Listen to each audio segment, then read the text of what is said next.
So hello everyone, आज हम cotton round का प्रॉब्लम बी डिस्कस करेंगे। काफ़ी सही प्रॉब्लम है ऐसे बोलूँगा, क्योंकि एज यूजुअल जो बी प्रॉब्लम होती है उससे ये कहीं ना कहीं हायर रेटिंग साइड पे होगी इन जनरल। ओके, तो हम देखते हैं प्रॉब्लम स्टेटमेंट को। ओके, तो प्रॉब्लम स्टेटमेंट कुछ इस तरह से है। इन्होंने बोला है हमारे पास एक एन होगा एंड दूसरा नंबर एक्स गिवन होगा। ओके, अब इन्होंने तीन स्टैक हमें दिए हैं। तीन जो स्टैक हैं वो बुक्स के स्टैक हैं और तीनों स्टैक का जो साइज है वो एन है। ओके, ये देन ये जैसे ये बुक्स रखी हुई हैं। ओके, यहाँ पे होगा 1 2 3 4 5 और ये इन्होंने जो नंबर्स दिए हैं ये टॉप टू बॉटम है।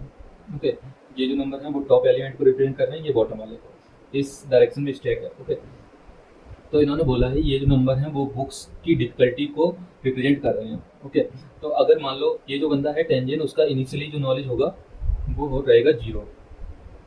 ओके, 0।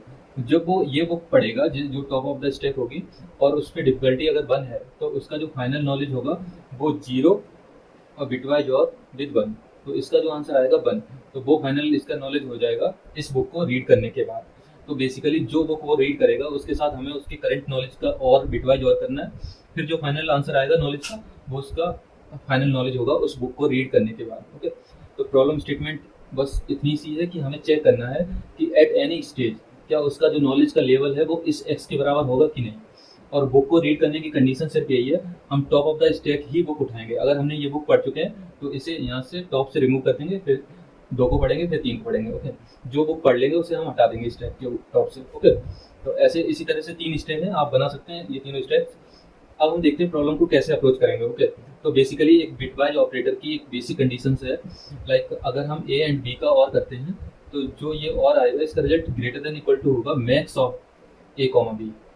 ओके, क्योंकि और क्या करेगा, 1 को 0 में कन्वर्ट नहीं करेगा, 0 को 1 में कन्वर्ट कर सकता है। तो मीन्स ये, अब हम एक चीज़ और देखते हैं कि हमारा सपोज हमारा जो ये नॉलेज जो है टारगेट नॉलेज, इसे मैं टारगेट नॉलेज बोलूँगा।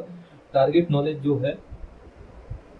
नॉलेज अगर वो लेट्स से यहाँ पे 7 नहीं 5 होता। ओके, तो 5 जो होता उसका बिट रिप्रेजेंटेशन क्या रहेगा, 101। ओके, अब हम देखेंगे कि एक हम वेरिएबल लेके चलेंगे करंट नॉलेज। ओके, अब करंट नॉलेज में अगर किसी भी लेवल पर ये बिट 1 में कन्वर्ट हो गई तो फिर चाहे हम उस पर कितने भी परफॉर्म कर लें बट ये 0 नहीं होगी। एक बार 1 हो गई तो फिर 0 नहीं होगी। ओके, तो हमें बेसिकली देखना है जो हमारे टारगेट नॉलेज है उसमें जितनी 0 बिट है उनमें कोई चेंज नहीं होना चाहिए जब हम किसी भी बुक को रीड कर रहे हैं। ओके, चेंज अगर यहाँ पे 0 था करंट नॉलेज में। ओके, इस बिट पे कोई बुक पढ़ने के बाद हमारा ये बिट अगर 1 हो जाता है तो हमें उससे कोई दिक्कत नहीं, बट ये जो 0 है वो 1 में कन्वर्ट नहीं होना चाहिए, क्योंकि वो 1 में कन्वर्ट हो जाएगा तो फिर आगे हम उसे किसी भी तरह से 0 नहीं कर सकते। एक बार 1 हो गया तो 0 नहीं होगा। ओके, बट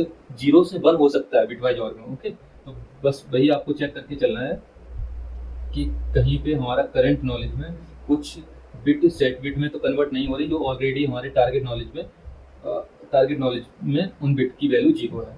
ओके, तो बस हमें यही चीज़ चेक करके चलनी है। अब मैं इसका सॉल्यूशन आपको दिखाता हूँ कैसे मैंने किया है। अब आप देखिए, जैसे यहाँ पे मैंने ये बट अपोजिट स्कैन किए क्योंकि जो फर्स्ट एलिमेंट होगा वो top of the stack represent करेगा और मैंने टॉप ऑफ द स्टैक वाले एलिमेंट को वेक्टर में बिल्कुल एंड में रखा है। ओके, एंड में रखा ताकि हम पुश बैक और पॉप बैक इजीली कर पाएँ। ओके, तो ये इस एरे में मैंने स्टोर कर लिया। फिर क्या हुआ, यहाँ पे एक टेम्प वेरिएबल लिया। टेम्प बेसिकली वही करंट नॉलेज को रिप्रेजेंट करेगा और एक फ्लैग वेरिएबल लिया।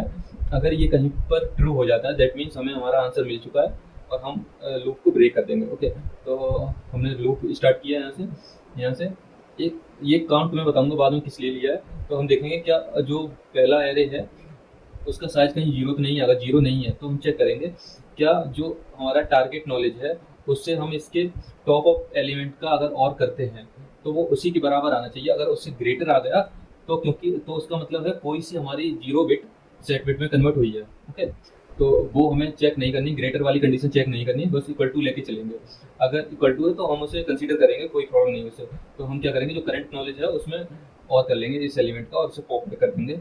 एंड देन जो फिर हम चेक करेंगे क्या टेम्प हमारा कहीं टारगेट नॉलेज के बराबर तो नहीं हो गया। टेम्प मीन्स करंट नॉलेज हमारा टारगेट नॉलेज के बराबर तो नहीं हो गया। अगर हो गया तो फ्लैग को ट्रू करेंगे और ब्रेक कर देंगे लूप को।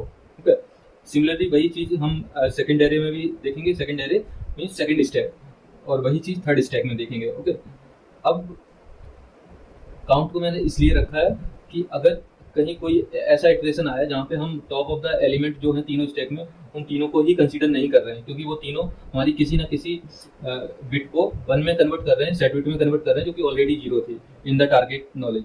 ओके, तो अगर तीनों एरे में से, तीनों स्टैक में से हम किसी बुक को नहीं रीड कर पा रहे हैं, तो उसका मतलब है हम आगे भी रीड नहीं कर पाएंगे। ओके, तो बस वही है, अगर काउंट 0 है मीन्स हमने एक भी बुक रीड नहीं की है, तो हम ब्रेक कर देंगे। ओके, और एक जो फाइनल कंडीशन है कि अगर टारगेट नॉलेज ऑलरेडी 0 है, तो हम फ्लैग को ट्रू कर देंगे, क्योंकि उस केस में हमें एक भी बुक पढ़ने की जरूरत नहीं है, और उस केस में हमारा आंसर होगा यस। तो हम देखेंगे क्या हमारा टारगेट नॉलेज अचीव हुआ है या नहीं।